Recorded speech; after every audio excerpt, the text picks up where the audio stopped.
Hello dear viewers, this is Anu Shrivastava और welcome back to my YouTube channel. मैं इस वीडियो में डिस्कस करूंगा आपके साथ में surface area and volume. Chapter 13 है क्लास 10th का। क्लास 10th के चैप्टर 13 से एक क्वेश्चन दिया है मैंने, काफ़ी इंपॉर्टेंट है आपके एग्जाम के लिए। A right triangle whose sides are 3 centimetre 4 centimetre other than hypotenuse is made to revolve about its hypotenuse. Find the volume and surface area of the double cone so formed. Question क्या कह रहा है? Question कह रहा है कि एक right triangle है, राइट एंगल ट्रायंगल की साइड्स गिवन है 3 and 4 अदर देन हाइपोटेन्यूज।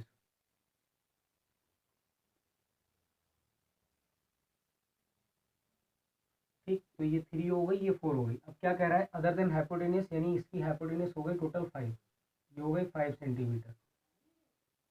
उसके बाद ये कह रहा है is made to revolve about this hypotenuse. Hypotenuse की रिवॉल्व इसको क्या किया गया? रिवॉल्व किया गया, यानी कि इसको परिता इसके घुमाया गया। तो जब इसको घुमाएंगे हम तो ये इस तरीके का बनेगा। समझ रहे हैं? इस तरीके से इसको रिवॉल्व करेंगे तो इस तरीके, यानी कि एक अपर साइड कौन दिख रहा है, लोअर साइड में कौन दिख रहा है। तो इसकी नेमिंग कर लेते हैं ए बी सी डी। ये यहाँ पे 90 डिग्री गिवन था और ये भी इस तरीके से 90 डिग्री ही रहेगा। समझे? अब हमें इस क्वेश्चन में देखना है कि हमें रेडियस मिल जाए, यानी कि यहाँ से रेडियस फाइंड हो जाए और हाइट फाइंड हो जाए, तो हम इजिली क्या निकाल देंगे? सरफेस एरिया एंड वॉल्यूम निकाल देंगे कोन का, यानी दोनों कोन का। तो देखिए कैसे करेंगे।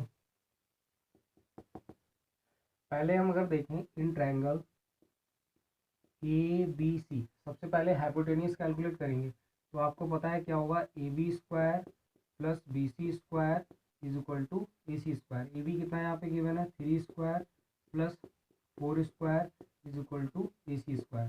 तो A C square is equal to कितना हो गया? 25 and A C is equal to हो गया 5, यानी ए सी हमारे पास आ गई 5 सेंटीमीटर। ये टोटल हो गई ए सी। अब कैलकुलेट यहाँ से करते हैं area of triangle A B C. Triangle अगर हम ए बी सी का एरिया निकालें तो क्या हो जाएगा? Half base into height.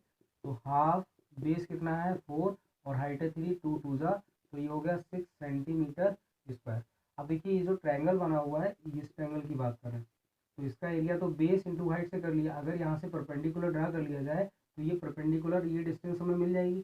तो ये बेस इसका पता होना चाहिए। तो बेस हमारे पास कितना है? 5 सेंटीमीटर, यानी ए सी तो 5 है। और एरिया तो फिर लिखेंगे यहाँ पे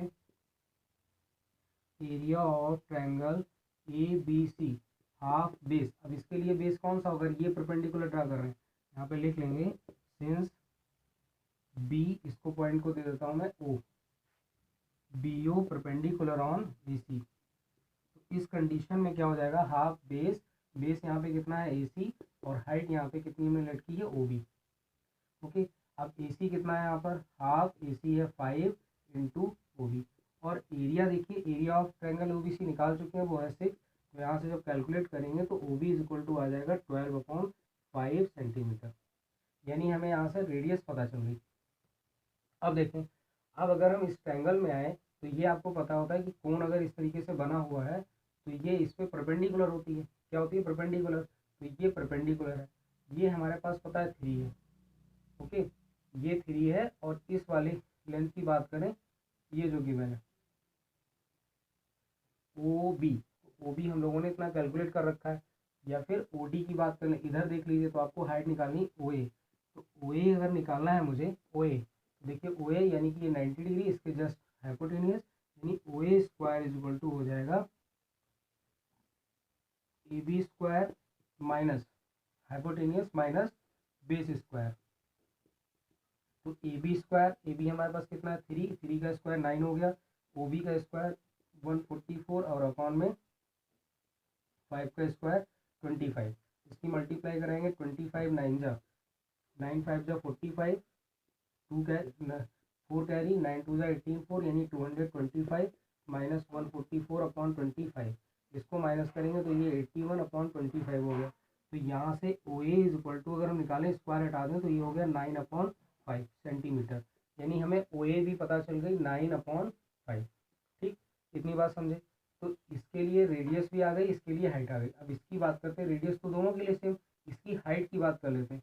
तो हाइट यहाँ पे क्या है? ओ सी, यहाँ पे निकाल देता हूँ। तो ओ सी इज इक्वल टू, ओ सी जो होगा वो क्या होगा? ओ सी, ओ सी जो हो जाएगा वो ए सी माइनस ओ ए। और ए सी हमारे पास गिवन है 5 और ओ ए वही कितना निकाला हम लोगों ने 9/5। तो 5 5 जा 25, 25 माइनस 9 हो जाएगा 16/5। इतनी बात समझ पाए। 5 5 जा 25, 25 माइनस 9 16/5 ये सेंटीमीटर, यानी हमारे पास ये आ गई 16/5। ये हो गई हाइट। अब हमें इजीली क्या निकालना है, सरफेस एरिया निकालना है, वॉल्यूम निकालना है। ये सब नोट कर लेंगे। देखिए अब यहाँ से कैलकुलेट मुझे करना है वॉल्यूम। तो volume of double cone formed, तो क्या हो जाएगा volume 1/3 pi r square h plus 1/3 pi r square h. इसको मैं R1 दे देता हूँ, इसको H1, ठीक है। और R तो दोनों के लिए सेम है, तो R को ऐसे रखते हैं और ये H2 हो गया। तो 1/3 पाई कॉमन ले लेंगे। R की जगह पे यहाँ कितना दिया है, R कितना हम लोगों ने कैलकुलेट किया था, R कैलकुलेट किया था 12/5। तो ये 12/5 और R भी तो कॉमन है इसमें, तो R भी कॉमन ले लीजिए और बचेगा ब्रैकेट में H1 प्लस H2। तो अब इस फार्मूले में वैल्यू रख दीजिए 1/3 22/7। R की वैल्यू कितनी थी 12/5 का होल स्क्वायर, और H1 कितना कैलकुलेट किया है 9/5, और ये हो गया 16/5। तो 1/3 22/7 इंटू 12 का स्क्वायर 144, 5 का स्क्वायर 25, ये हो जाएगा 25 और अपॉन में 5 69। 25 से 5 कैंसिल हो गया। अब देख लेंगे जैसा जो कैंसिल हो जाए, 3 1 जा 3, 3 4 जा 12, 3 8 जा 24। तो यहाँ से आ गया 22 इंटू 48 अपॉन में 7 और इंटू 5, ये हो गया सेंटीमीटर क्यूब। ये वॉल्यूम आ गया, दोनों कोण का ऐड कर लिया। उसके बाद देखिए क्या पूछा गया है, सरफेस एरिया। तो सरफेस एरिया डबल कोण का क्या होगा, इसको इरेज करता हूँ, नोट कर लेंगे। आप सॉल्व करके आंसर जरूर लिखें कमेंट बॉक्स में। उसके बाद हम लोग देखते हैं सरफेस एरिया। तो सरफेस एरिया ऑफ डबल कोन, अब देखिए सरफेस एरिया क्या है, तो ये 3 है तो ये भी 3 होगा,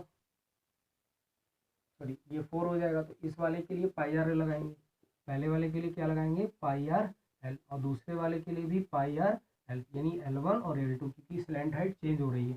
तो पाई और रेडियस तो दोनों में कॉमन है, तो L1 प्लस L2 हो जाएगा।